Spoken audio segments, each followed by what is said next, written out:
Hello বন্ধুরা, আমি সমিতা। তোমাদের সবাইকে ভালোবাসা জানিয়ে বাপের বাড়ির দ্বিতীয় দিনের পর্ব শুরু করছি। প্রথমেই তোমাদের দেখাচ্ছি মার হাতের সেলাই। একদিন একটা ছোট্ট ভিডিও দিয়েছিলাম বাপের বাড়ির থেকেই, সেদিন কিছু বলিনি, তাই আমাকে একজন জিজ্ঞেস করেছিলেন বলেছিলেন যে কেন আমি সেদিন কিছু বললাম না। তখন ব্যস্ত ছিলাম গল্পতে, তাই ওইটুকুন একটুখানি শেয়ার করেছিলাম তোমাদের সাথে। আমার মার হচ্ছে 85 ইয়ার্স, 85 বছর বয়স, খুবই অসুস্থ। মাঝে মাঝে এখন এই বয়সজনিত কারণেই নানা রকমভাবে অসুস্থ হয়ে পড়েন। ঠিক 1 মাস আগেই কিন্তু অসুস্থ হয়ে হসপিটালে ছিলেন। আবার বাড়িতে এসে ওনার মার মনের জোর সাংঘাতিক।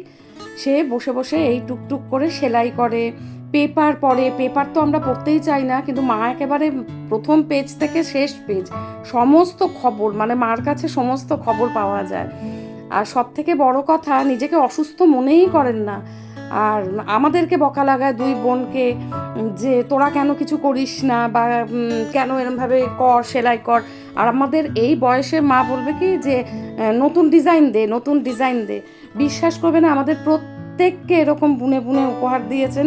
আমার ছেলের বউদের পর্যন্ত গোপাল রাখার জন্য, ঠাকুরের আসনে রাখার জন্য, কত ভালো। এবার আমি না বেশ উল ছিল অনেকগুলো, মাকে বললাম, মা তোমার হয়তো সুতোয় কষ্ট হচ্ছে, তুমি উল দিয়ে করো না। বিশ্বাস করবে না তোমরা যে মা সেই উল পেয়ে, এবার কুরুশ তো ওই উলের কুরুশ আলাদা, বললো তোর কাছে থাকলে আনলি না কেন? না না, আমি কুরুশের ব্যাপার পারি না। দিদিকে আবার বলছে। যাই হোক না কেন, তোমাদের একটু দেখাচ্ছি, দেখো কিরকম কঠিন সব ডিজাইনগুলো বাবা কিভাবে করছে ঘর গুনে গুনে। আর খালি বলছে ভিডিও করবি না, এগুলো তুই কাকে দেখাবি, এগুলো তুই কাকে দেখাবি।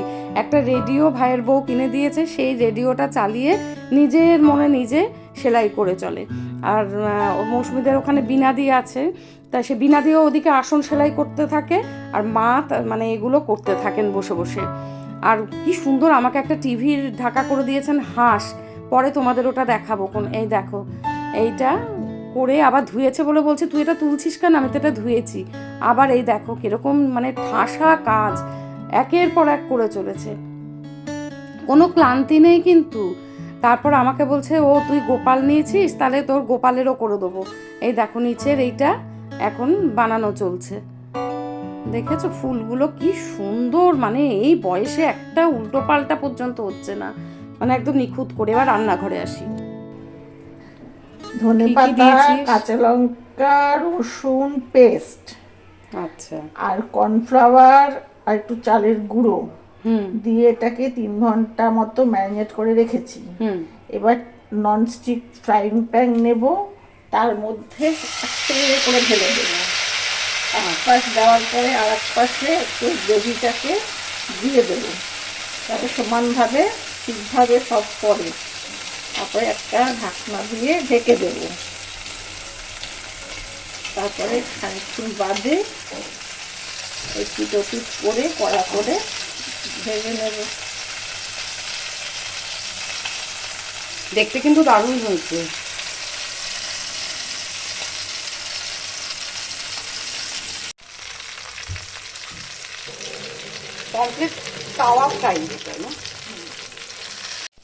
আজকে সকালবেলা দিদির মেয়েও চলে এসেছে, দিদির ছেলের পরীক্ষা চলছে বলে দিদি আসতে পারেনি।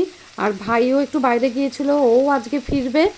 আর এখানে এসে তো ননস্টপ খেয়ে যাচ্ছি, খেতে খেতে বোধহয় মোটাও হয়ে গেছি বোধহয় দুদিনেই। আহা কি সুন্দর দেখতে হয়েছে। আর স্যালাড দিয়ে এই মাছটা খেতে তো দারুণ লাগবে, একটু লেবুর রস দিয়ে, বাহ।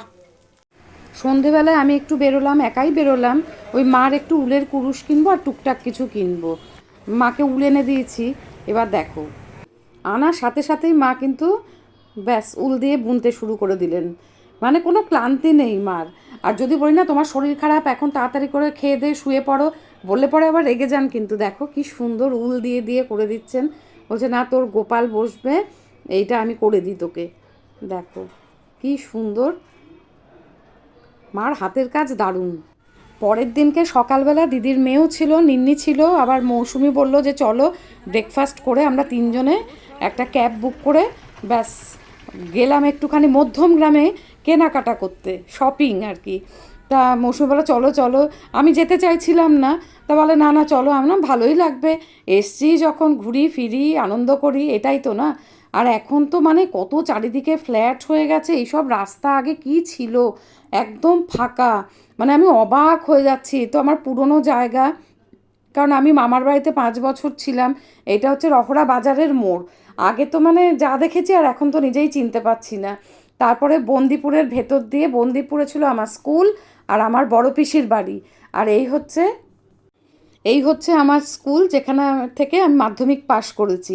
রাস্তাগুলো পুরো মানে দেখে এত ভালো লাগছিল, একদম অন্যরকম হয়ে গেছে। এখানে পুরো গ্রাম্য পরিবেশ ছিল জানো তো, মানে সেখানে এত ঘর বাড়ি ফ্ল্যাট। এই তো এখানে হচ্ছে শম্পার বাড়ি, শম্পার শ্বশুর বাড়ি আর কি। আর ডান দিকে আমরা কত এসেছি, কোন রাস্তা, এই রাস্তাটাই হবে শম্পার বাপের বাড়ির। আগে একদম জঙ্গল ছিল, মাঠ। আর এখন এই যে আমরা যাচ্ছি ক্যাবে, আর মৌসুমি কিছুতেই নিজেকে ধরা দিচ্ছে না, আমার পিছনেই কিন্তু মৌসুমিকে বলছি তোকে দেখা যাচ্ছে না, বলে দেখা যেতে হবে না, চিন্তা করো। তারপর আমরা যে কল্যাণী এক্সপ্রেস হয়ে ধরেছি, এটা দিয়ে যাচ্ছি। বাবা এখানেও তো দেখলাম রাস্তাঘাট দারুণ ভালো। মাকে যেদিন দেখতে এসেছিলাম হসপিটালে, সেদিনকে রাতের বেলা ছিল তো বুঝতে পারিনি, আর টেনশনও কাজ করছিল। তা আজকে দিনের বেলা দেখলাম দারুণ। কেনাকাটা করতে এসেছি, এখন আমরা বাড়ি ফিরছি, দিদির মেয়ে, আমি আর মৌসুমি। ক্যাব পাচ্ছি না, এখন মৌসুমি অটোয় চেষ্টা করছে যাওয়ার জন্য। পেয়েছিস ক্যাব? দাঁড়া, চলে এসেছি মধ্যমগ্রাম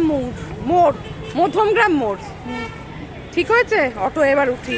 বৃহস্পতিবার, সব দোকানপাট বন্ধ, স্টেশন একদম ওদের বাড়ির কাছেই, খড়দা স্টেশন।